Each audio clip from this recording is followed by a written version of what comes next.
ጤና ይስጥልን ክቡራን ተመልካቾቻችን የአእምሮ ሳይንስ ለሰላም ከወንድሙ ነጋሽ ጋር የሚቀርበውን በአእምሮ ሳይንስ ላይ ያተኮረውን ፕሮግራም ይዘንላችሁ ቀርበናል። ላለፉት ጥቂት ሳምንታት ወንድሙ ወደ ኢትዮጵያ በመጓዙ ፕሮግራሙ ተስተጓጉሎ ቆይቷል። ይህንን በተመለከተ እሱ ማብራሪያ ይሰጠናል። በዛሬው ዕለት የምናተኩረው ወይም ትኩረት ሰጥቶ የሚያወያየን ከራስ ጋር መነጋገርና ከአእምሮ ሳይንስ አንጻር የሚል ፕሮግራም ነው። በሱ ላይ ወንድሙ ያዘጋጀልን ፕሮግራም ያቀርብልናል። ወንድሙ መድረኩ ያንተ ክፍት ነው። አመሰግናለሁ ሲሳይ። እንግዲህ እንዳልከው ነው ባለፈው 3 ሳምንት ቀደም ብሎ ያሉትን 2 ሳምንት ኢትዮጵያ ነበርኩኝ። 3 ሳምንት እንግዲህ በዛ ምክንያት ፕሮግራሙ ተቋርጧል። ያን ለማካካስ ግን ባለፈው ሳምንት ፕሮግራም ሰርተን ነበረ። ይህም እንግዲህ ለሉዓላዊ አዲስ አበባ ያለውን ቢሮውን ስቱዲዮን የመጀመሪያው ኢንተርቪው አድርገንበታል። እንግዲህ ከዚህ በኋላ ደግሞ ይቀጥላል። እንግዲህ ከዚህ በፊት ቀደም ብሎ ኢትዮጵያ ከመሄድ በፊት ብዙ የምንናገረው የዚህ መልካም አስተዳደር ነው፣ ጉድ ገቨርነንስ ነበረ። እንግዲህ ኢትዮጵያ በሄድኩ ጊዜ የበለጠ ከብዙ ሰዎች ጋር እንዳወራሁት አእምሮ ጤና ላይ በጣም ትልቅ ችግር አለብን እና እዛ ላይ ፕሮግራሙን የበለጠ ትኩረት ብትሰጠው ይሻላል አሉኝ። ያው ብዙዎች ከዚህ ቤት እንግዲህ ብዙዎች የሚያውቁኝ ከዚህ ከአእምሮ ጤና ጋር ነው የጻፍኩት። ወደ 7 የሚሆኑ መጽሐፎች የአእምሮ ጤና ነው። ከመጀመሪያም የጀመርኩት እንግዲህ ከአእምሮ ጤና ላይ ስለሆነ ምንም እንትን አላለም እና ዛሬ እንግዲህ የምናየው ከአሁን በኋላ በብዛት ትኩረት የምናደርገው በሀገራችን ውስጥ ከፍተኛ የሆነ የአእምሮ ጤና መታወክ ስላለ በእርግጥ በዓለም ደረጃ የአእምሮ መታወክ ትልቁ የሰው ልጅ ቻሌንጅ ሆኗል። ወደፊት ከዛሬ 20 እና 30 ዓመት ሁሉም ህመሞች የበለጠ የአእምሮ ጤና ከፍተኛውን ቦታ ይዛል። ከልብ ከመሳሰሉት ነገሮች ሁሉም የበለጠ እንግዲህ ዓለምን በጣም የሚያስቸግረውና ትልቅ ቻሌንጅ ይሆናል ተብሎ የሚገመተው ነው። ነገር ግን አእምሮ እንዴት እንደሚሰራ አእምሮ ጤናችን እንዴት መጠበቅ እንደምንችል ደግሞ ካወቅን በጣም በቀላል መንገድ ጤናችንን ጠብቀን የተሻለ ኑሮ መኖር እንችላለን። እንግዲህ እዚህ ሁሉ እንግዲህ የአእምሮ ጤና ዋናው ወሳኝ ወይም ደግሞ የአእምሮ ጤና መዛባት ትልቁ ችግር አስተሳሰባችን ላይ ነው። እንግዲህ አስተሳሰባችንን መግራት ስንችል አእምሮአችንን ማስተካከል ጤናችንን ማስተካከል እንችላለን። አብዛኛው የአእምሮ ጤና ችግሮች በውስጣችን ያለው የራሳችን ሀሳብ ከራሳችን ጋር የምናወራው ስለሆነ ያ ምን ይመስላል ከልጅነት ጀምሮ ከታች ጀምሮ መቼ እንዴት ተመሰረተ የሰው ልጅ እንግዲህ ከእንስሳት በጣም የተለየ ፈጣሪ የሰጠን ነገር ማውራት መነጋገር እና ከራሳችንም ከሰዎችም ጋር ተናግረን ዓለምን እንደዚህ እንድንቀይር ከእንስሳት የተሻለ እንድኖር አድርጎናል። ነገር ግን በዛው መጠን ለዛ የምንከፍለው ትልቅ ዋጋ አለ እና ያንን ነው የምናየው። እንዴት ነው የሰው ልጅ አእምሮ የሚሰራው የሚያመጣ ጥቅሙ ምንድን ነው? ያው ጥቅሙ እንደምናውቀው መናገር መቻላችን ህይወትን ልንቀይር ችለናል። ነገር ግን በአንጻሩ ሀሳባችን የሚያመጣብን የራሱ የሆነ ችግር አለ። እሱን እናያለን። እንዴት እንወጣዋለን ነው እንግዲህ ከመጀመሪያ ጀምሮ ከልጅነት ጀምሮ ምን ይመስላል ነው እንግዲህ እድሜያችን ከ3 እስከ 4 ዓመት ሲሆን ከራሳችን ጋር መናገር እንችላለን። ቋንቋ የሚጀምረው በደንብ ማውራት የሚጀምረው በዛ ጊዜ ነው። ልጆች እንግዲህ በዛ ጊዜ ከእድሜያቸው ከ3 4 እስከ ዓመት በሚሞላ ጊዜ የዛን ጊዜ እንዴት ነው የግራመርን አዳዲስ ቃላትን መማር እንደገና ደግሞ ሀሳብን ቤዚክ ኮንቨርሴሽን የምንለው መነጋገርን ይጀምራሉ። እንግዲህ ይሄ በጣም ኢምፖርታንት ጊዜ ነው። በዚህ ጊዜ ነው እንግዲህ ይሄ ከራሳቸው ጋር ማውራትን ከራስ ጋር ማውራት አብሮን ያለ ነገር ነው። ኢነር ቮይስ የምንለው ደግሞ በኋላ እናዋለን። እዚህ ችግር አብሬናችን ላይ አንድ ትንሽ እንደ አተር ወይም እንደ ባቄላ በጣም ትንሽ ወይም እንደ አንድ ሽምብራ መቁጠር እንችላለን።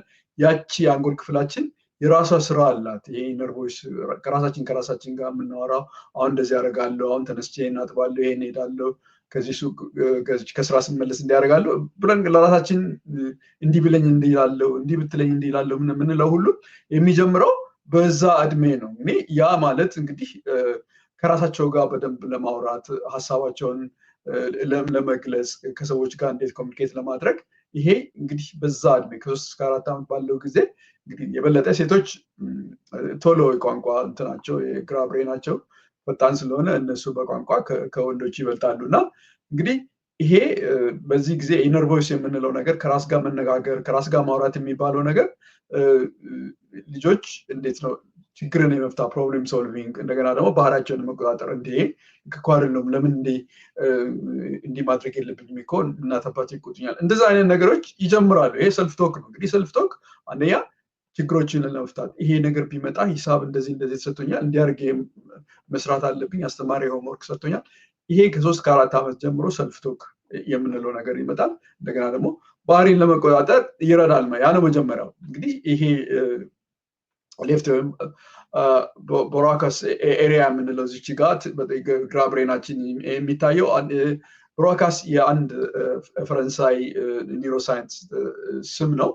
እዛ አካባቢ አንድ ሰው ያ ቦታ ተጎድቶ አንድ ቃል ብቻ ነው ታ የሚለውን ቃል ብቻ ነው ያ ሰው የሚያውቅ የነበረው የሚናገር የነበረውና ሐኪሙ ሄዶ አይቶ ብዙ ነገር ሲል ያ አካባቢ መጎዳቱና ከዛ ጊዜ ጀምሮ ነው እንግዲህ ብሮካስ የሚባለው ፈረንሳይ ኒውሮ ሳይንቲስት ያ እቺ አካባቢ ስለተጎዳች ያ ሰውዬ መናገር አልቻለም። ከአንድ ታ ከሚለው ቃላት በስተቀር ሌላ ነገር መናገር አይችልም። ያ ቦታ ስለተጎዳ ቋንቋ እንግዲህ እዛ አካባቢ እንትን እንደሚፈጠርና ያ አካባቢ ደግሞ ከተጎዳ ችግር ነው። በተለይ ኦፕሬሽን በሚደረግበት ጊዜ ያን አካባቢ በደንብ አድርገው ነው የሚያዩት እንዳይጎዳ። ስለዚህ ከዛ ደግሞ ይሄ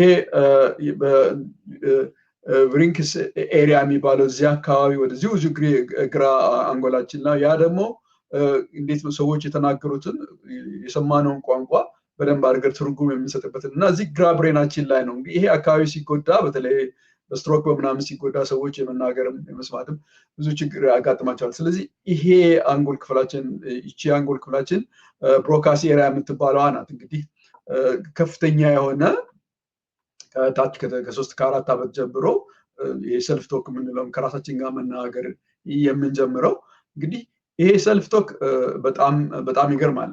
በቀን ውስጥ ከ60 ሺህ እስከ 80 ሺህ ድረስ እያንዳንዳችን ያ ብሮካስ ኤሪያ ቋንቋ ኢነር ቮይስ የምንለው ያ ይፈጥራል።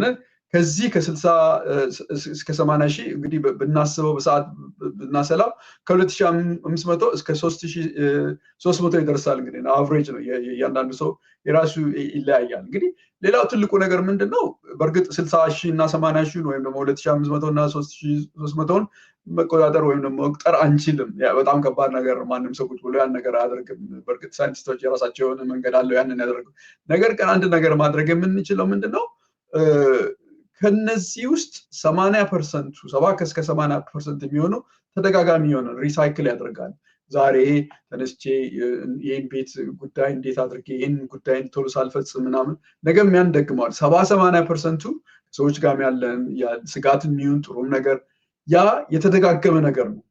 ነገር ግን ከዚህ ውስጥ ደግሞ እስከ 80 እንደ ሰው ይለያያል እስከ 80% ድረስ ኔጋቲቭ የሆነ ነገር በጣም ጭንቀት ያለውም ደግሞ እንዴት ነው እንዲህ ሊሆን ይችላል እንደዚህ ነኝ ወይም ራስን ስንወቅስ ወይም ሌሎችንም ስንወቅስ ከዛ ውስጥ ተደጋጋሚ የሆነ 80% ኔጋቲቭ የሆነ ነገር አለ እና ይሄን መረዳት ማወቅ ምን ያህል በቀን ውስጥ እንደምናስብ ከነዛ ውስጥ ደግሞ ምን ያህሉ ደግሞ ተደጋጋሚ መሆኑን ከዛ ውስጥ ደግሞ አብዛኛው ፐርሰንት ኔጋቲቭ መሆኑን እነዚህን በደንብ ኮንትሮል ማድረግ እንችላለን። ማለትም ደግሞ ኮንትሮል ማለት ማንም ሰው ቁጥጥር ማድረግ አይችልም። ነገር ግን ኦብዘርቭ ማድረግ እንችላለን። ምን ያህል ምንድነው ምን አይነት ተደጋጋሚ የሆነ ነገር ነው የምናገረው ከዛ ውስጥ ከራሴ ጋር የማወራው ምን ያህሉ ኔጋቲቭ ነው። እነዚህ የተለያዩ ቴክኒኮች አሉ። ወደፊትም በደንብ ማየት እንችላለን።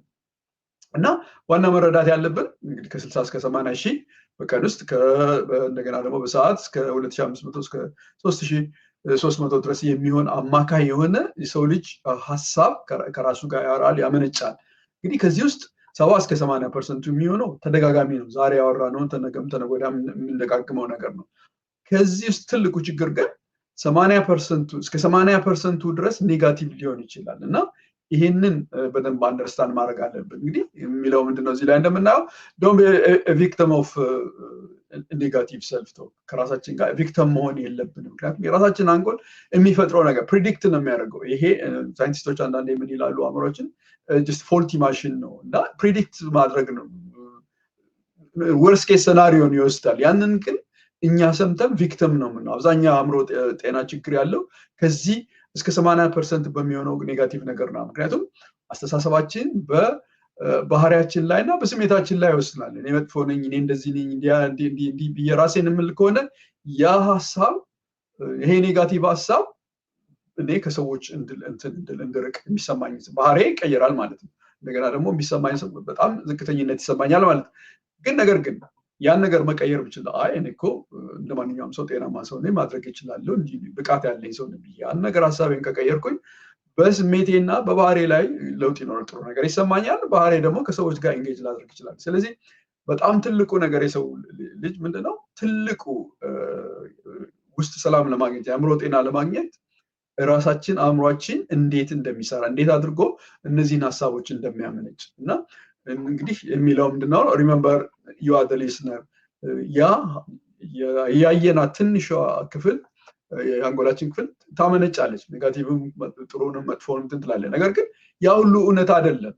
ያ እንዴት ነው ሊሆን ይችላል ብሎ ሴናሪዮ ነው። ነገር ግን እኛ ሁልጊዜ የምናስበው ያ ነገር እውነት አድርገን ወስደነው አእምሯችን የገመተውን ነገር እውነት አድርገን ወስደው የዛ ቪክቲም እንሆናለን። ትልቁ የሰው ልጅ ችግር፣ ትልቁ ቻሌንጅ የሰው ልጅ ከራሳችን አእምሮ ጋር በራሳችን ሀሳብ ከራሳችን ጋር የምናወራው ነገር ነው። እንግዲህ ትልቁ የኛ በርደን ወይም ደግሞ ትልቁ ቶርች እውነቱን ለመናገር ልክ እንደ ባለንጋ እንደመገረፍ ነው። የራሳችን አእምሮ አንድ ነገር ኔጋቲቭ ነገር አድርጎ ጭንቅላታችን ውስጥ እንትን የሚልና አብዛኛው የአእምሮ ጤና ችግር ከዛ ጋር የተያያዘ ነው። ነገር ግን እንዳልኩት ትልቁ ነገር መረዳት መቻል እንዴት እንደሚሰራ ምን አይነት እንደሆነ ባህሪውን ካወቅን ምን ኔጋቲቭ ነገሮች እንደሆነ እነዛን ነገሮች ቻሌንጅ ማድረግ ስንችል ለአንድ ኔጋቲቭ ነገር ይሄ ከ7 እስከ 8 ጥናቶች የተደረጉትን ነው የምነግርህ። ለአንድ ኔጋቲቭ ነገር በተቻለ መጠን ከአእምሯችን ውስጥ አውጥተን ያን ኔጋቲቭ ነገር በተደጋጋሚ 2-3 ቀን የሚያስቸግረን ነገር መጻፍ መቻል አለብን። ለዛ ነገር 3 የሆነ ፖዚቲቭ ነገር ነው። ለምሳሌ ቤት ኪራይ እንዴት አድርጌ እከፍላለሁ ምናምን እኮ ላይ ሰውም ተበድሬ ከባንክም ተበድሬ 2-3 የሆነ ፖዚቲቭ ነገር እንደዛ ማድረግ ስንችል ተደጋጋሚ የሆኑት ኔጋቲቭ ነገሮች ጽፈን ለነዛ ፖዚቲቭ ማድረግ ስንጀምር እነዛ ነገሮች ጽፈን አውጥተን ፊት ለፊት የምናየው ቦታ ስንለጥፍ እነዛ ነገሮች ኃይላቸው እየቀነሰ ይሄዳልና ስለዚህ ይሄ በጣም ትልቅ ጥናት የተደረገበት እና ብዙ ቻሌንጅ ማድረግ እንችላለን። የሚመጡትን ነገሮች አእምሯችን የሚነግረን ነገር እውነት ነው ወይ እርግጥ ነው ወይስ የአንተ ፕሬዲክሽን ነው? ልክ እንደ ሁለተኛ እንደ ሶስተኛ ሰው እዚህ ላይ ሪሜምበር ዩ አር ዘ ሊስነር። እኛ እንደ ሁለተኛ ሰው ነን። የአንጎላችን ክፍል ለብቻው ያን ነገር ነው ፕሮዲስ የሚያደርገው። እኛና ይሄ የሚያስበው ሀሳብ በቀን ውስጥ 60 እስከ 80 ሺህ ሀሳብ የሚፈጥረው ከዛ ውስጥ እስከ 80% ኔጋቲቭ የተለያየ ሰዎች ነው። ይሄን መረዳት መቻል ራስን ከዛ ከበርደን ውስጥ ማለት ነው። ምክንያቱም ቻሌንጅ ማድረግ መቻል አለ። ኖ ይሄ አይደለም፣ ይሄ ተደጋጋሚ የሚመጣ ኔጋቲቭ ነገር ልክ አይደለም፣ እውነት አይደለም፣ ምን ያህል እውነት ነው ብለን መጠየቅና እንደዛ አይነት ነገር ዲስታንስ ማድረግ ስንጀምር ያ ነው እንግዲህ ትልቁ አንደርስታንዲንግ እና ራሳችንን ከዚህ ከራሳችን አእምሮ ከሚፈጥረው ሀሳብ ባርነት ልንወጣ የምንችለው። ሌላው ምንድነው? ራሳችን ከራሳችን ጋር የምናደርገው በጣም ለስኬታችንም ለውድቀታችንም ደግሞ ለጤንነታችንም ወሳኝ የሆነ ነገር ነው። ሰው ስኬቱም ውድቀቱም ያለው አእምሮ ውስጥ ወይም ማለትም ደግሞ ከራሱ ጋር ነው። ይሄን ነገር አደርጋለሁ፣ ይሄን ነገር እችለዋለሁ ብዬ ራሴን ትንካል ያን ነገር የማድረግ ቻንሱ በጣም ሀይ ነው። ነገር ግን እኔ አቅም የለኝ ይሄን ነገር አልችለውም እኮ ያኑልኝ ብዬ ካልኩ ወሰንኩ ማለት ነው። የራሴ ሰልፍ ቶክ በጣም በእኔ ስኬትና በእኔ ውድቀት ላይ በዛ አንጻር ደግሞ በእኔ ጤንነት ላይ በጣም ወሳኝ የሆነ ነገር አለው ማለት ነው። እና ኔጋቲቭ ሰልፍ ቶክ የምንላቸው በጣም ዶሚኔት የሚያደርገን ከሆነ ከዛ በቀን በሰዓት ውስጥ ከ2500 እስከ 3300 የሚሆነው ሀሳብ ውስጥ እንደዛ አይነት ኔጋቲቭ ነገር ከሆነ የበለጠ በራሳችን አለመተማመን ሊመጣ ይችላል። በራሳችን ጥርጣሬ፣ እንደገና ደግሞ በእድገታችን ላይ በጣም ከፍተኛ የሆነ ነገር ሊል ይችላል። በአንጻሩ ደግሞ ፖዚቲቭ የሆነ ነገር ካለ ለራሳችን ከራሳችን ጋር የምናደርገው ነገር ሰልፍ ቶካችን በጣም ፖዚቲቭ ከሆነ ሞቲቬት እንድንሆነ ያደርገናል።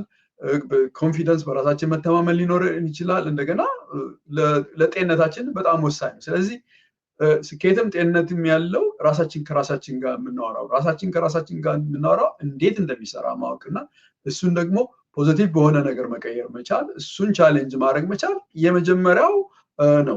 ሌላው ትልቁ ነገር ምንድነው?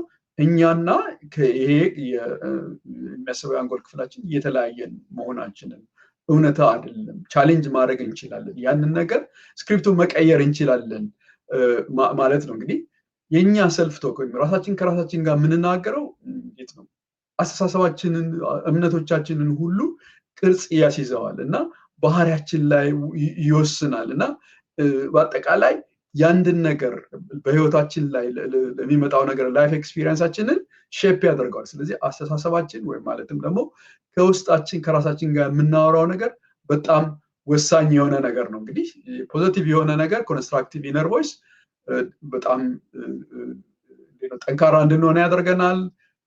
ጤናማ የሆነ የቶት ወይም ደግሞ የሀሳብ ድግግሞሽ እንዲያጋጥመን ያደርጋል። ያ ደግሞ የበለጠ እንግዲህ በስኬት ላይ ወሳኝ የሆነ ነገር ነው ማለት ነው። ስለዚህ ሰልፍ ቶካችን ለጤንነታችን ለስኬታችን በጣም ወሳኝ የሆነ ነገር ነው። እንግዲህ በአጠቃላይ ይህን እስካሁን ያየነውን ሰመራይዝ ስናደርግ እንዳልነው እድሜያችን ከ3 እስከ 4 ዓመት በሚሆንበት ጊዜ ይሄ ሰልፍ ኢነር ቮይስ ዴቨሎፕ ያደርጋል ወይም ደግሞ ከራስ ጋር ማውራት የሚጀምረው ከ3 ዓመት እስከ 4 ዓመት ባለው እድሜ ልጆች ለምሳሌ አሻንጉሊት ይዘው ግድግዳውን ጣራውን ሰራሁት ይህንን በሩን ሰራሁት ማለት በአሻንጉሊት ምናምን ይጀምራሉ። ከዛ በኋላ አሁን ደግሞ ላፍርሰው ያ ሰልፍ ቶክ እንግዲህ በዛ ጊዜ ነው የሚጀምረው። ከዛ ጀምሮ እስክንሞት ድረስ ሰልፍ ቶክ አብሮን ያለ ነገር ነው እና ይሄ ሌፍት ብሬናችን ቅድም እንዳለው እንግዲህ ክሩሻል ሮል ወይም ደግሞ ይሄን ስራ የሚሰራው የአንጎል ክፍል ነው። ያቺ ቦታ ከተጎዳች እንግዲህ መናገርም ያቅተናል ማለት ነው። ሌላው እንግዲህ የሰው ልጅ thousands of thoughts daily ያለው ከዛ ውስጥ አብዛኛው ኔጋቲቭ የመሆን ቻንስ አለው። እንግዲህ የኛ ከራሳችን ጋር ማውራት ምን ያህል በስኬታችንና በጤንነታችን ላይ ወሳኝ እንደሆነ ተናገርነው። እንግዲህ እያጠቃለል ነው የመጀመሪያውን ፓርት እና ፖዚቲቭ ኢነር ቮይስ ወይም ደግሞ ከራሳችን የምናወራው ነገር አዎንታዊ በሚሆንበት ጊዜ በማይንድሴታችን ላይ በራሳችን እምነት በራሳችን ላይ መተማመን በአጠቃላይ ኳሊቲ ኦፍ ላይፍ ላይ በጣም ወሳኝ የሆነ ነገር ነው ማለት። ስለዚህ የትም አንሄድም። አእምሯችን ውስጣችን ማጥራት መቻል አለብን። ስራዬ ብለን ወደ ውስጥ ማየት መቻል አለብን። እንዴት ይሆናል መጨረሻ ላይ የምናየው ይሆናል። እንግዲህ አሁን የመጀመሪያውን ፓርት ጨርሰን እንዴት ነው ዲል የምናደርገው? እንዴት አድርገን ነው ወንድሙ ይሰማሃል? አዎ ምናልባት ወደ ሁለተኛው ወይ ደግሞ ቀጣዩ ክፍል ከመሄድ በፊት ምናልባት እዚህ ላይ እንደው ግልጽ ቢሆን ብዬ ነው። በቀን ውስጥ ከ60 ሺህ እስከ 80 ሺህ ጊዜ ማሰብ ማለት ወይ ደግሞ ከራስ ጋር መነጋገር የሚለው ነገር በምን እንደሚገለጽ ነገር ነው። 60 ሺህ 80 ሺህ የሚለውን ነገር ለምሳሌ የሆነ ቦታ ለመሄድ አስቤያለሁ የሚለውን እንደ አንድ እየቆጠረ 60 ሺህ 80 ሺህ ጊዜ ሀሳቦች በጭንቅላታችን ውስጥ ይመላለሳሉ ማለት ነው ወይ? ሁለተኛ ከዚህ ውስጥ 80% ኔጌቲቭ ነገር ነው በአእምሯችን ውስጥ የሚመላለሰው የሚል ነገርም አንስተሃል። እንደገናም ደግሞ ይህን 80% ያለውን ኔጌቲቭ ነገር በፖዚቲቭ በሆነ ነገር መተካት እንችላለን የሚል ነገር ያንስታልና እሱ ምናልባት ግልጽ ብታደርጉ። አንደኛ 80 ሺው ምንድን ነው ከ60 እስከ 80 ሺው፣ ሁለተኛ ይሄ ኔጌቲቭ የሆነውን ሀሳብ በፖዚቲቭ ለመተካት በጽሁፍ አዘጋጅቶ ያንን ነገር ሀሳቡ ሲመጣብህ ያንን በሚያፈርስ መንገድ መለማመድ ነው። ተለማምደውስ በሚቀጥለው ቀን የሀሳብ ጭንቅላት ውስጥ ሊመላለስ የሚችልበት እድል አለ? ምንድነው እዚህ ጋር አካባቢ ምናልባት ግልጽ ብታደርገው ብዬ ነው። በጣም ጥሩ ጥያቄ ነው። እንግዲህ ከጠዋት ጀምሮ ገና ከእንቅልፋችን እንደተነሳን ሲሳይ ፕላን እናደርጋለን። እንዲያርጌ እንዲሆኝ በቃ እያንዳንዷ ሰከንድ ባለምንም ነገር አታልፍም። ቁጭ ብለን እያንዳንዳችን ማየት እንችላለን። በኋላ ፕራክቲስ ላይ ኦብዘርቭ ማድረግ እንችላለን። ምናልባት ወይ ዛሬ ወይም ደግሞ በሚቀጥለው ጊዜ በቃ ኮንቲኒየስሊ እናስባለን። ሲሳይ ኮንቲኒየስሊ እኛ ስራዬ ብለንም ኮንሽስሊም አሰብነውም አላሰብነውም ኮንቲኒየስሊ ያ ነገር ይሰራል። ድንገት ስትል ሀሳብህ ወደ ውስጥ ሲሆን ምን እንደምታስብ ሁሉ ትላለህ። በዚህ ጊዜ ሄዳለሁ፣ ጠዋት እንዲተነስቼ እንዲያደርጋለሁ፣ አሁን እንዲሆናለሁ፣ ተነስቼ ልብሴን አጥባለሁ፣ ፊቴን እታጠባለሁ ምናምን። እነዚህ ነገሮች ሁሉ ሀሳቦች አሉ። ኮንቲኒየስሊ ነው የኛ አንጎል ምንም የሚያቆምበት፣ ማቆምም አንችልም። ምንም አይነት ኮንትሮል ማድረግ አንችልም። ኮንቲኒየስሊ ሀሳቦች ስትሪምሊ ይሄዳሉ። አሁን እዛ ውስጥ እንግዲህ እነዚህ ሳይንቲስቶች በራሳቸው መንገድ ገምተው ከ60 እስከ 80 ሺህ ሰው አቨሬጅ ሰው ይኖረዋል በሰዓት ውስጥ ከ2500 እስከ 3300 ድረስ ሀሳቦች አሉ። እያንዳንዱ ነገር የምናስበው ነገር ያል ከዛ ውስጥ ግን ሲሳይ ኔጋቲቭ የሆነ ነገር በቃ ኔጋቲቭ ሴናሪዎችን ነው እንትን ስለ ነገ ስናስብ ኔጋቲቭ ሴናሪዎችን ነው እንትን የምንለው። ነገ እንዲህ ሊሆን ይችላል፣ ይሄ ነገር ባይሳካልኝ ይሄድ ቢሆንስ ኮንቲኒስሊ ከራሳችን ጋር ትልቅ እንትን አለ። በተለይ ይሄ ሌፍት እና ራይት ብሬን በጣም እርስ በርስ እንትን ሲሉ ነው። ሌፍት ብሬን አንድን ነገር ከፊት ያለውን ነገር የሚያየው ሲሳይ ኦፖርቹኒቲዎችን ነው። ለምሳሌ ነገ እንዲያረጋለሁ እንዲህ አይነት ቦታ ሄጄ ይህን ፕሮጀክት እጀምራለሁ ስትል የዛም ፕሮጀክት ፖዚቲቭ የሆነው ነገር ሲሳይ ይሄ ሌፍት ብሬናችን ብዙ የተለያየ ሴናሪዎችን እንዲህ ሊያጋጥም ይችላል፣ እንዲህ ሊሆን ይችላል፣ እንዲህ አይነት እድል ይሆናል። ይሄኛው ራይት ብሬናችን ደግሞ እንዲህ ቢሆንስ፣ ፌል ቢያደርግ፣ ሰውስ እንደዚህ በቂ ገንዘብ ባላገኝስ፣ እነዚህ ነገሮች ጭንቅላታችን ውስጥ በጣም ሲሽከረከሩ ነው። ግን ዶሚኔት እንደሚያደርገው ነው። ይሄ ራይት ብሬናችን ዶሚኔት የሚያደርግ ከሆነ ይሄ ሀሳባችን ሞር ኔጋቲቭ ነው። በቃ መጥፎዎችን ነገር እንዲህ ላይሳካልኝ ይችላል፣ እንዲህ ሊያጋጥም ይችላል፣ እንዲህ ሰዎች እንዲህ ሊሆኑ ይችላል፣ ይሄ ባይሆንልኝስ፣ እነዚህ የተደጋገመ እንትን ምክንያቱም እንደዛ ሆነን ነው ከታች ከመጀመሪያ ጀምሮ በኢቮሉሽን ነገን ሊያጋጥመን የሚችል ችግሮች ሴናሪዎች በየጊዜው አይተን ነው ላይፍን ዲል አድርገን እዚህ የደረስ ነው እና ይሄ የሰው ልጅ ባህሪ ነው። ይህን ግን መረዳት መቻል የበለጠ እነዚህን የሚመጡትን ሀሳቦች መቀየር እንችላለን። እንግዲህ እንዳልኩ ይሄ የመጽሐፉ ኤክስፐሪመንት ሪሰርች የተደረገው ምንድነው እያንዳንዳችን የሚያስጨንቀን ነገር እናውቀዋለን። ሲሳይ ዛሬም ነገም ተነገ ወዲያም በአሁኑ ሰዓት በጣም የሚያስጨንቅ ነገር ምንድነው? ስለ ጤንነቴ ነው፣ ስለ እድሜ ነው፣ ወይም የቤተሰብ ነው፣ ፋይናንስ ነው፣ ስለ ስራዬ ነው። ነው እያንዳንዳችን እኮ ችግራችንን እናውቀዋለን እና ቁጭ ብለን መጽሐፍ መቻል አለ። ዶሚኔት የሚያደርገው ምንድን ነው? ምን አይነት ነገር ነው በዚህ ሰዓት ቁጭ ብለን እና ያን ዶሚኔት የሚያደርገውን ነገር we have to list down አድርገን መለጠፍ። ሌላ ቀርቶ እንደው ፖዚቲቭ የሆነው ነገር እንኳን ባንጽፍ ሲሳይ ያንን አውጥተን የምናየው በየቀኑ የምናየው ቦታ ብናደርግ ነው የሚሉት ሳይንቲስቶች። እንዴ ይሄ ነው ወይ ሲያስጨንቀኝ የነበረው? አውጥቶ ብቻ እዛ ቁጭ ብሎ 2-3 ቀን በተደጋጋሚ ከአንድ ቀን ከሁለት ቀን በ3 ቀን በኋላ ስታየው፣ ምክንያቱም እኛ እኮ ነን ለራሳችን ሀሳብ ኃይል የምንሰጠው። እኛ ኃይል ባንሰጠው ያን ነገር ባናከብደው የራሳችን ላይ እንትን ሊኖር አይችልም። ስለዚህ መፍትሄውም ያለው እኛ ጋር ነው፣ ችግሩም ያለው እኛ ጋር ነው። መልሻለሁ ሲሳይ። ምናልባት አሁን ወንድሙ ግልጽ ለማድረግ ጽፎ ችግሩን ነው የሚጽፈው ወይስ መፍትሄውን ነው? ችግሩን ነው የሚጽፈው። አሁን ለምሳሌ አንተ እኔ ለምሳሌ በቃ አሁን ከስራዬ ልባረር ይችላለሁ፣ በቃ ከስራዬ ልባረር ምን ሆናለሁ እያልኩኝ ያ ነገር በተደጋጋሚ ከስራዬ ጋር ተያያዘ ከሆነ I have to write down okay ከስራዬ ብባረር እንዲህ ላደርግ ይችላል፣ ሌላ ስራ ላመለክት ይችላለሁ፣ የራሴን ቢዝነስ ላድርግ ይችላል። ያንን ሶሉሽን እናድርግ እንትን ማለት ያ ነገር ግን ጭንቅላት ውስጥ ዝም ብሎ እንትን የሚል ከሆነ የበለጠ እየጎዳኝ ነው የሚሄደው። ያለው መፍትሄ ግን ያን ነገር ማውጣት መቻል አለብን። ግልጽ ነው። መቀጠል ይችላል። እሺ እንግዲህ ሁለተኛው እንግዲህ ሌላው ትልቁ ችግር እንዴት አድርገን ነው ዲል የምናደርገው? ትልቁ ፈተና ይሄ ነው። one of life's greatest challenge እንግዲህ is dealing with our thoughts። ትልቁ የሰው ልጅ ፈተና የትልቁ እንትናችን ከዛ ጋር የተያያዘ ነው። ምክንያቱም የራሳችን አእምሮ በፈጠረው ሴናሪዮ እንዲህ ይሆናል፣ እንዲህ ሊሆን ነው፣ እንዲህ ይሆናል ባለው ነገር በቃ እያንዳንዳችን ሲሳይ የሰው ልጅ ማንም ሰው ነፃ አይደለም። በእርግጥ ዲግሪው ይለያያል፣ ግን ቶርቸርድ እየተደረገን ነው እንትን ያለውና እኛ በጣም ፈጣሪ ጥሩ ነገር እንትን የሰጠን ነገር ይሄ መነጋገር ቋንቋ፣ እንደገና ከራስም ጋር ማውራት ከሰዎች ጋር እንትን ማለት ይሄ በጣም ትልቅ ነገር ነው። ዓለምን እንትን እንድናስታውስ አንድ ነገር ፕላን እንድናደርግ እንድናስብ አንድ ነገር እንድንተነበይ ፕሪዲክት እንድናደርግ ያ ትልቅ ችሎታ ነው።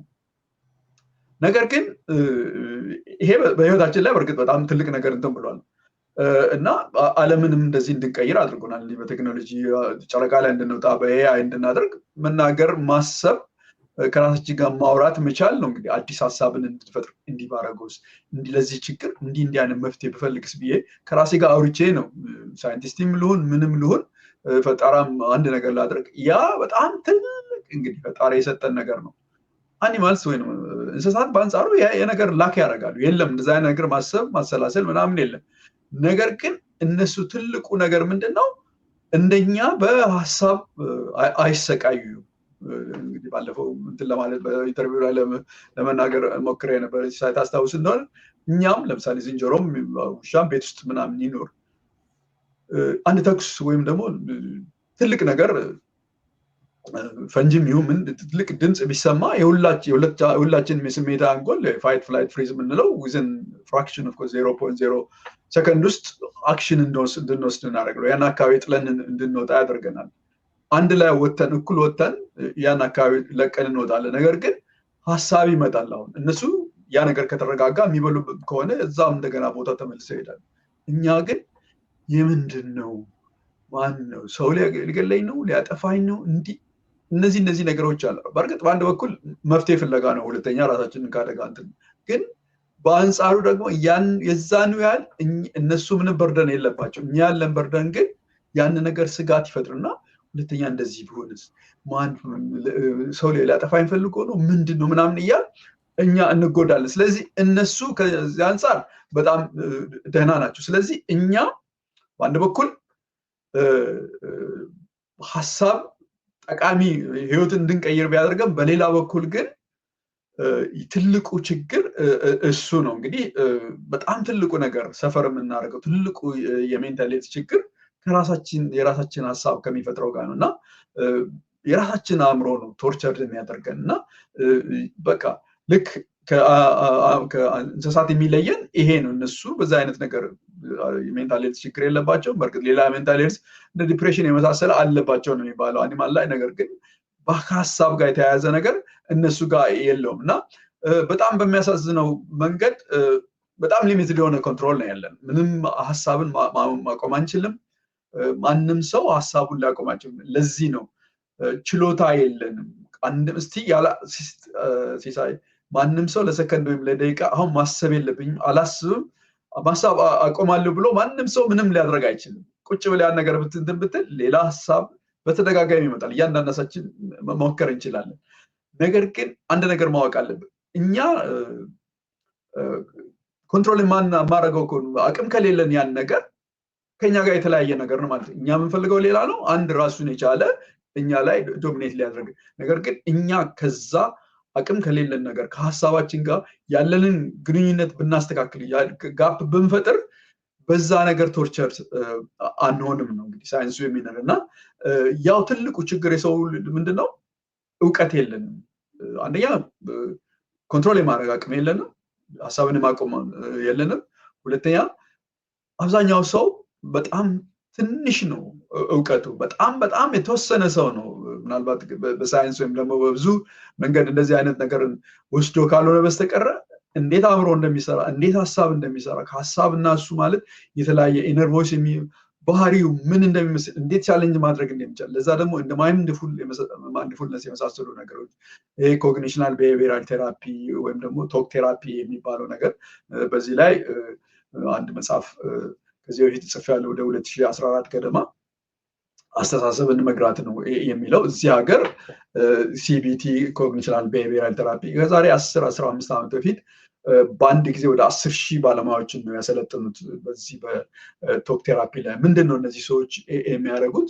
መጀመሪያ እዚህ ናሽናል ሄልት ሰርቪሱ ወይም እንደኛ ሀገር ጤና ጥበቃ ሰዎች የአእምሮ ጤና ችግር ሲያጋጥማቸው ምንድን ነው የሚደረገው? እነዚህ ባለሙያዎች ጋር ይሄዳል። እነዚህ ባለሙያዎች እነዛ ሰዎች ምንድን ነው የሚያስቡት 3-4-5 ጊዜ ተመላልሰው እነዛን ሰዎች አሳይመንት ሁሉ ይሰጧቸዋል። ስለ ራስ የምታስበው፣ ስለ ሰዎች፣ ስለ ዓለም የምታስበው የሚሉና እዛ አስተሳሰባቸው ላይ ያለውን ችግር ያወጣሉ። ያ አስተሳሰባቸው ነው በአእምሯቸው ላይ እንደዚህ አይነት ችግር ሊያመጣ የሚችለው ብለው ስለሚገምቱ ያንን ነገር ያስቀይሯቸዋል እና ስለራሳቸው ጥሩ አስተሳሰብ እንዲህ ነው ዓለምም ስለ ሰዎችም እና ያ ነገር ከዛ ችግር ውስጥ ሊወጡ ይችላሉ። ምክንያቱም ሀሳባችን ባህሪያችን ላይ እና በሚሰማን ስሜት ላይ ተጽዕኖ ስላለ። ስለዚህ ይሄ ነገር ማወቅ መረዳት በጣም ትልቁ ነገር። ሁለት ነገሮች፣ አንድ ኮንትሮል ማድረግ አንችልም፣ ሁለተኛ የሰው ልጅ ያለን እውቀት በጣም አነስተኛ ነው። እንግዲህ እንደዚህ አይነት ትምህርት እንደዚህ አይነት ነገሮች በሚኖሩበት ጊዜ እናውቃለን ማለት ነው እና እንግዲህ እንዴት አድርገን ትልቁ ነገር ራሳችን በራሳችን ማለት እንችላለን፣ ራሳችንን በራሳችን ማከም እንችላለን። አብዛኛው ጊዜ ከአእምሮ ጤና ጋር ችግር ያለባቸው ሰዎች ሲሄዱ የሚያደርጉት ምንድነው? ሲጻፍ ምንድነው የሚረብሽ ነገር ምንድነው? ስለራስ የሚሰማ ነገር ስለሰዎች ያለ በየጊዜው በሐሳብ ላይ በተደጋጋሚ የሚመጡት ነገሮች ምንድናቸው ምናምን ብለው ያንን ነገር ነው ብዙ ጊዜ የሚጠይቁት እና እንግዲህ እንደምናስበው አይደለም። የኛ ሐሳብ የኛ አእምሮ ዓለም ችግር እኮ ዓለም ላይ አይደለም ያለው ውጭ አይደለም ያለው ችግር እኛ ለነገሮች ያለን የምንሰጠው ትርጉም ነው የሚባለው እና አእምሯችን እንደሚያስበው የሚያስፈራ ነገር አይደለም። አንድ በጣም ትልቅ ነገር አለ ሲሳይ 100% ከምናስብበት ከምንጨነቅበት 80% ነው ሀፕን ሊሆን የሚችለው እንዲህ ሊሆን ይችላል ብለን እንዴት ይፈጠራል እንደዚህ ሊሆን ነው ምናምን ከምንለው ውስጥ 80% ሀፕን አያደርግም እና 80% አይሆንም። ግን 20% በሚሆንበት ጊዜ እኛ ያሰብነው የፈራነው 20% ይሄ በደንብ ሃርቫርድ ዩኒቨርሲቲ በደንብ ጥናት የተደረገበት ነውና 20% ቢሆን እንኳን በዛ ሰዓት የኛ የሰው ልጅ አእምሮ መፍትሄ ማግኘት ነገር ያን ነገር የመወጣት ችሎታ አለው። ስለዚህ ቀደም ብለን የምንፈራው ፍራቻና እንትን የራሳችን አእምሮ የፈጠረው ነውና ስለዚህ እንደምናስበው እኛም እንደምንገምተው ዓለም እንደዛ አይደለችም ማለት ነውና እንግዲህ ይህን ነገር ማወቅ በጣም ትልቅ ነገር ነው። እንግዲህ ሳድሊ በጣም የተወሰነ የሰው የህብረተሰብ ክፍል ነው እንዴት አእምሮ እንደሚሰራ እንዴት እነዚህ ሐሳብ የምንላቸው ወይም ሰልፍ ቶክ ወይም ከራሳችን ጋር ማውራት የምንለው ነገር እንዴት አድርጎ በእኛ ላይ ተጽዕኖ እንደሚያደርግ እንትን ነው። እንግዲህ ይሄን ያህል እንግዲህ ካየን እዚህ ላይ ማየት ይችላል። ማይንድ ኢዝ ኤ ቢዩቲፉል ሰርቫንት ይላል። እንግዲህ መልካም አገልጋያችን ነው፣ ግን በጣም በጣም ደግሞ በጣም አደገኛ የሆነ የበላያችን ነው የሚለው። እንግዲህ እንዴት አድርገን ነው ከእንደዚህ አይነት ነገር መውጣት የምንችለው የሚለውን እንግዲህ ሲሳይ በሚቀጥለው ዙር ብናየው ጥሩ ነው። ምክንያቱም እሱን ከጀመርኩ ትንሽ ሰፋ ያለ ስለሆነ ሰዓት እንትን ስለሚለን ለዛሬ ይህን ያህል አንደርስታንድ ካደረግን ምን እንደሚመስል ካየን በሚቀጥለው ሳምንት ደግሞ እንዴት አድርገን መወጣት እንችላለን፣ እንዴት አድርገን መፍትሄ መፈለግ እንችላለን፣ ራሳችን በራሳችን እንዴት አድርገን ማከም እንችላለን የሚለውን ማየት እንችላለን። ሲሳይ ዲስከስ ማድረግ የምንችለው ካለ። በጣም አመሰግናለሁ ወንድሙ። እንግዲህ እንዳልከው ያው ከዚህ ከአእምሮ ሳይንስ አንጻር ሰዎች ማንም ሰው ላይ እንዳልከው በደንብ የሚታወቅ ነገር ነው። ሰው ነገሮችን ሲያብሰለስል ሲያወጣ ሲያወርድ በዛ ውስጥ ነው የሚውለው። ግን በዛ ደረጃ በቀን ውስጥ ከ60 ሺህ እስከ 80 ሺህ ጊዜ ሀሳቦች እንደሚመላለሱ ከነዛ ውስጥ ደግሞ 80% ድግግሞሽ መሆኑን የተገለጸበት ነገር ነው። በሌላም በኩል ደግሞ 80% ምንድን ነው እንደ ስጋት የሚታይ 80% ሊደርስ እንደ ሰው ነው ሲሳይ፣ እንደ ሰው እስከ 80% በሚደርስ እንደ ስጋት ደግሞ አሁን መጨረሻ ላይ ነሳው የሆነ ነገር ይደርስብኛል ብለው ከሚያስቡት ነገር ውስጥ በስጋት ደረጃ ይሄ ነገር ሊሆን ይችላል ተብሎ ከሚታሰበው ነገር ውስጥ የመሆን እድል ያለው 20% ነው። ከዛ ውስጥም ደግሞ ያንን የመቋቋም ወይ ደግሞ ለዛ መፍትሄ ማግኘት የሰው ልጅ ይችላል የሚል ነገር ጥናቱን እንግዲህ መሰረት አድርገህ ማብራሪያ የሰጠበት ነው። ምናልባት እኔ ወንድሙ ይሄ በተለይ አሁን የተነሳውን ጉዳይ በተመለከተ ምናልባትም በላይቭ ስርጭትም ሰዎች በጉዳዩ ላይ የራሳቸውን ገጠመኝም ሌላም ነገር አንስተው መዋየት የሚቻልበት እድልም ቢኖር ጥሩ ነው ብዬ አምናለሁ። ምናልባትም በዚህ ጉዳይ ላይ ከዚህ በተለይም ይህንንም ብቻ ሳይሆን በአጠቃላይ ከአእምሮ ሳይንስ አንጻር ጥያቄ ያላቸው ሰዎች የሚኖሩበት ካላችሁ በ571 531 5892 በዋትሳፕ በቴሌግራም እና በቫይበርም መልእክት ማስቀመጥ ትችላላችሁ። ያንን መሰረት አድርገን ወንድሙ በሚመቸው ቀን ላይቭ ራሳችሁ እየጠየቃችሁት በእንደዚህ ጉዳይ ላይ መወያየት፣ ምክንያቱም ይሄ ነገር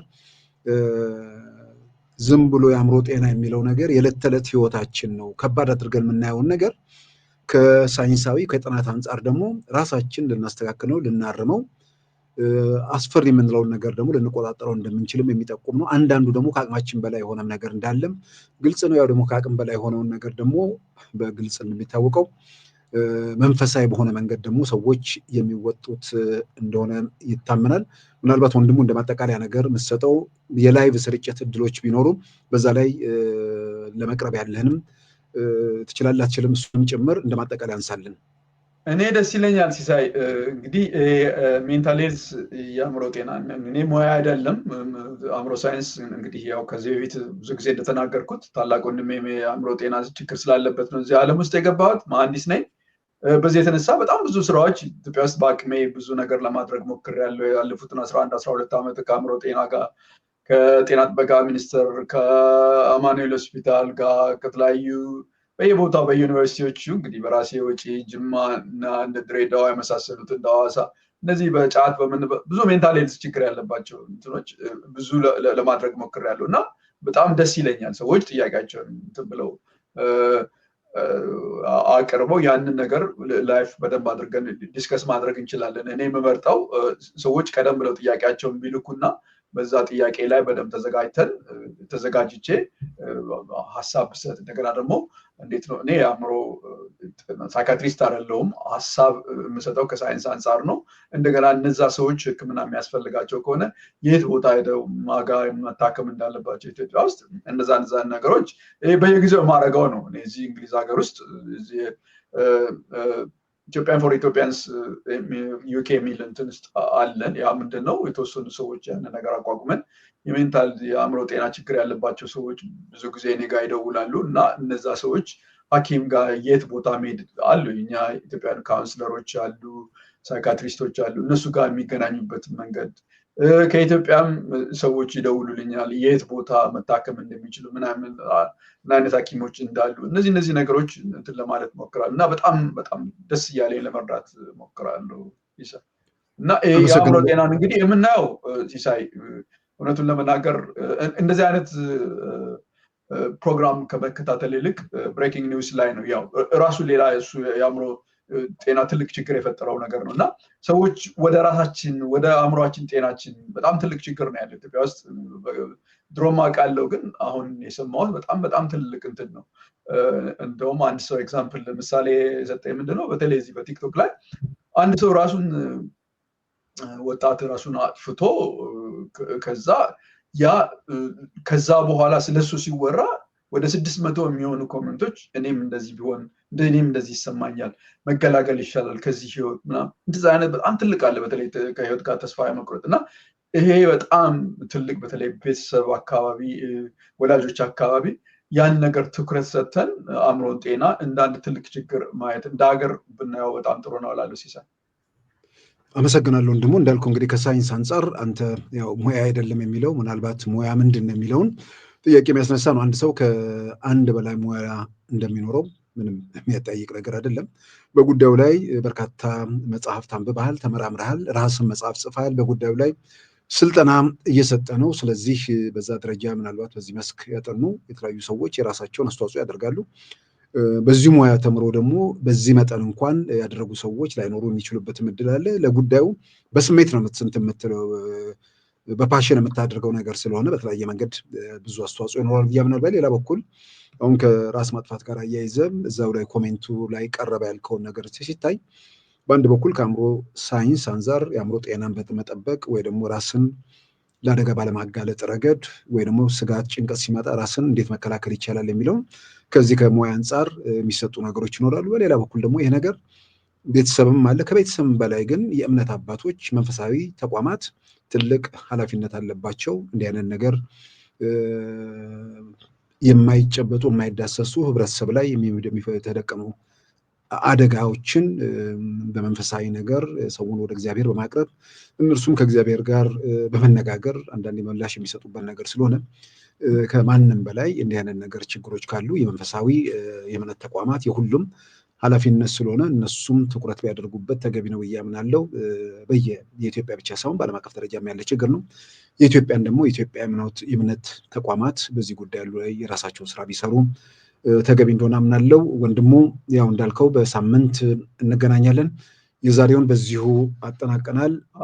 ከዛ በፊት ሲሳይ እኔ ሐኪም መድኃኒት አላዝም ለማለት ሐኪም ሙያ አይደለም ለማለት የፈለግኩት ቁጭ ብዬ ሐኪም ሆኜ መድኃኒት አላዝም ለማለት እንጂ ነገሩን ሰብጀክት ማተሩን እንትን ለማለት ምክር ለመስጠት እና እንትን ለማለት በቂ የሆነ ግንዛቤ አለኝ። ምንድነው ማድረግ የማልችለው አንድ ሰው እንዲህ አይነት መድኃኒት አዝላለሁ አልልም እንጂ ከዛ ውጭ ያለውን ነገር ማድረግ እችላለሁ ለማለት ነው። እና በመድኃኒት ደረጃ ሐኪሞችም ኦንላይን ሊያዙ አይችሉም። እንደዛ ተስፋ እናደርጋለን። ከምህንድስና የበለጠ እኔ አእምሮ ሳይንስ ነው እውነቱን ለመናገር ትልቁ እንትኔና በጣም ደስተኛ ነኝ። ሰው ለመርዳት በቂ እውቀት አለኝ። የት ቦታ ምን ማድረግ እንዳለባቸው መናገር እችላለሁ። ሲሳይ በጣም ደስ እያለኝ አመሰግናለሁ። ደግሞ ክቡራን ተመልካቾቻችን የዛሬውን ፕሮግራማችንን በዚሁ አጠናቀናል። ሳምንት እንገናኛለን።